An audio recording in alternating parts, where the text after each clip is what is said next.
इस आदमी ने मुझसे धोखे से शादी करी है। शादी होने के बाद मुझे पता चला कि एक मामूली सा सफाई कर्मचारी है। इसके और इसके घर वालों के दिमाग में सिर्फ और सिर्फ गंदगी भरी हुई है, और यही वजह है कि ये मेरे ऊपर बेफजूल के बेकार के इल्जाम लगा रहा है। और जज साहब, मैंने फैसला कर लिया है कि अब इसके आगे मैं इस आदमी के साथ नहीं रहना चाहती। तुम्हें अपनी सफाई में कुछ कहना है? एक सफाई कर्मचारी जिसने समाज की गंदगी साफ करी, आज उससे कहा जा रहा है कि अपनी सफाई में कुछ कहना है। जैसा साहब, इन्होंने कहा कि हमने इनसे धोखे से शादी करी, इन्हें पता नहीं था कि हम सफाई कर्मी हैं।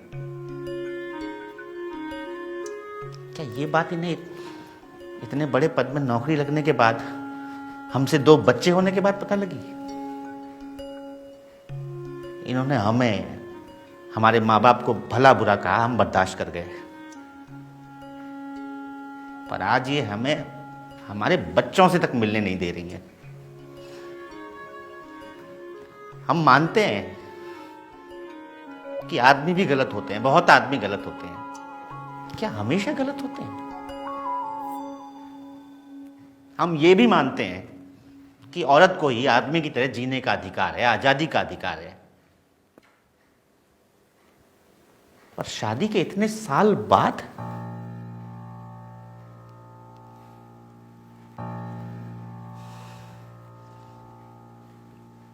कहने को बहुत कुछ है जज साहब, पर बस इतना ही कहेंगे कि हमने एक सपना देखा था, समाज से एक और गंदगी साफ करने का। और वो सपना ये था कि अक्सर लड़की की शादी के बाद ससुराल में उसको बेटी नहीं बहू समझा जाता है।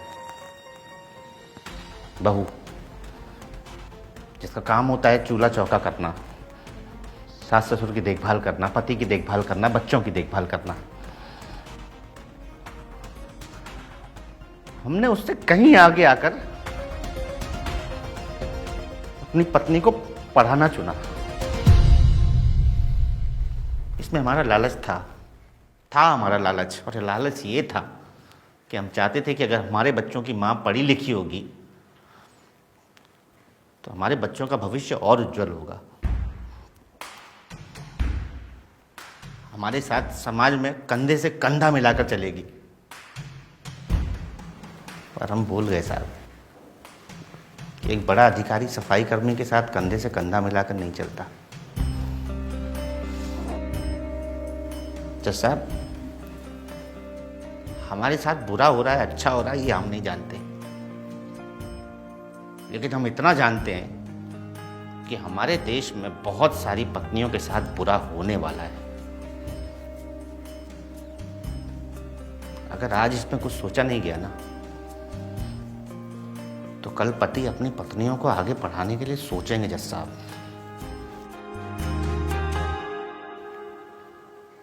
हम सफाई कर्मचारी हैं, हमें इस बात पर गर्व है।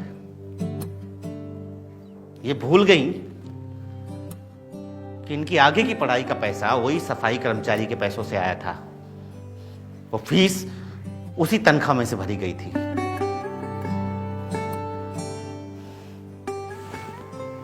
उस पैसे में गंदगी नहीं थी जज साहब,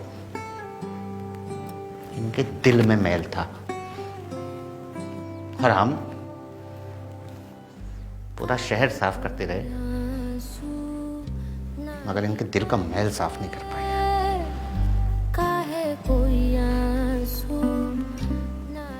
शहर की सफाई हम देख लेंगे जज साहब,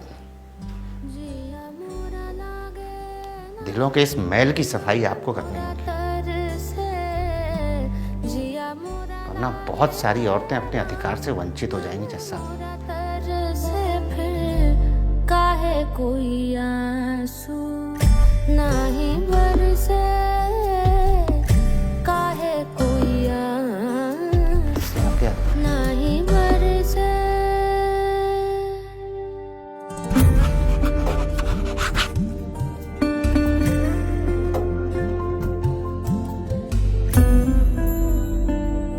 क्या सुब्राजिता जी, सिर्फ लॉज के होने से महिलाओं के अत्याचार खत्म हो जाते हैं? अरे कहना क्या चाहते हो? आप कम से कम पुरुष को लॉ तो दीजिए। आज पुरुष के पास लॉ भी नहीं।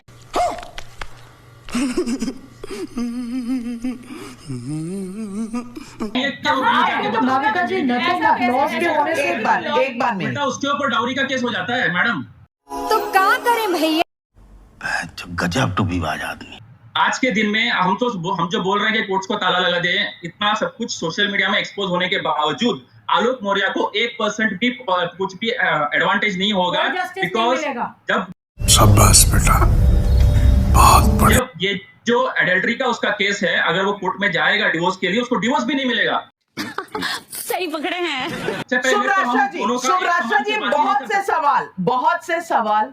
नाविका जी ये बात आपने बिल्कुल सही कही कि महिलाओं को के लिए कितने भी हम लॉज बना लेंगे, जो समस्या है हमारी सामाजिक समस्या, उससे मुंह नहीं मोड़ सकते।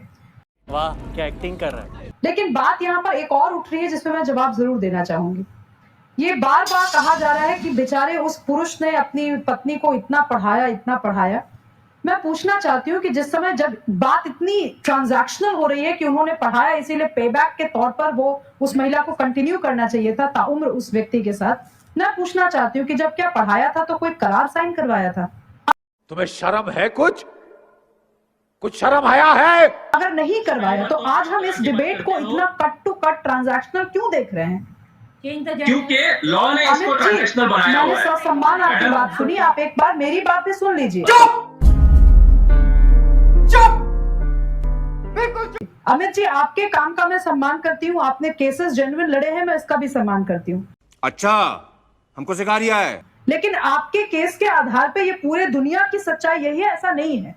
हम चूंकि ज्योति मौर्य और आलोक के जीवन की के निजता नहीं जानते, उस बेसिस पर हम एक जनरलाइज स्टेटमेंट क्यों दें? अगर कोई पुरुष अगर कोई पति अपनी पत्नी को पढ़ा रहा है, या पत्नी अपना करियर सैक्रिफाइस करके घर का लालन पालन कर रही है, बच्चों का लालन पालन कर रही है, तो उन दोनों के बीच में कोई रिटर्न अग्रीमेंट नहीं होता, कोई करार नहीं होता। एक समस्या अग्रीमेंट होता है, लेकिन आदमियों के लिए भी और महिलाओं के लिए भी कभी कभी इमोशनल अग्रीमेंट में तूफान आते हैं, और कई बार ऐसा होता है कि शादियां टूटती भी हैं। ये तो है नहीं कि पहली बार ऐसा हो रहा है। महिला सुरक्षा, बेटी बचाओ बेटी पढ़ाओ, इन सभी आंदोलन के बीच में जो सरकार है वो कहीं ना कहीं पुरुषों को भूल कर ही बैठ गई है। और जो महिलाएं दहेज की मांग के आग में जला दी जाती थी, आज झूठे केसेस की आग में पुरुष को जलाया जा रहा है। एक ऐसे दहेज के केस में उसे फंसाया जा रहा है जो उसने कभी मांगा ही नहीं, एक मारपीट, प्रताड़ना, क्रूरता जो उसने कभी की ही नहीं, लेकिन फिर भी झेलता हुआ आ रहा है पुरुष। हमारे देश में 55 से 60 संस्थाएं जो कि पुरुष आयोग के समर्थन में हैं और पुरुषों की हेल्प करती हैं, झूठे केसेस में फंसे हुए पुरुषों की, उन सभी के द्वारा समय समय पर आंदोलन किए जा रहे हैं, अभियान चलाए जा रहे हैं कि किसी तरह से पुरुष आयोग का गठन किया जाए।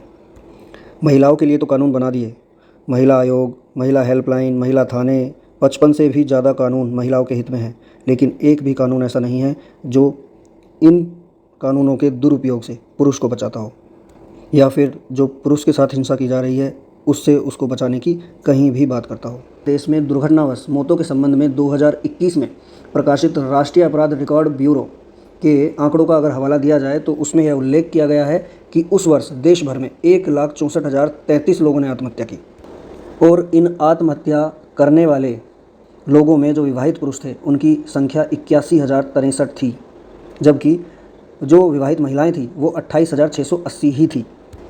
81,063 पुरुष, इसका मतलब है कि हर घंटे 9 पुरुष अपनी आत्महत्या कर देते हैं सिर्फ इन्हीं वजहों से। एक पुरुष अपने परिवार के लिए क्या क्या नहीं करता है, अपनी पत्नी, बच्चे, अपने परिवार की खुशियों के लिए वो रात रात भर काम करता है, गटर तक में घुस जाता है, बड़ी बड़ी बिल्डिंग्स में आपने देखा होगा एक रस्सी के सहारे लटक कर शीशे साफ़ करता है, 15-15, 20-20 बच्चों से भरी हुई रिक्शा को पैदल लाद कर उनको स्कूल छोड़ कर आता है, जिससे कि वो अपने बच्चों को खुशी दे सके, उनको खाना पीना दे सके, उनकी बेसिक ज़रूरतों को पूरा कर सके। लेकिन आप एक बार कोर्ट जाकर देखिए, जिस पुरुष पर झूठे केसेस फाइल किए गए हैं उसको सब साबित होने से पहले ही अपराधी मान लिया जाता है।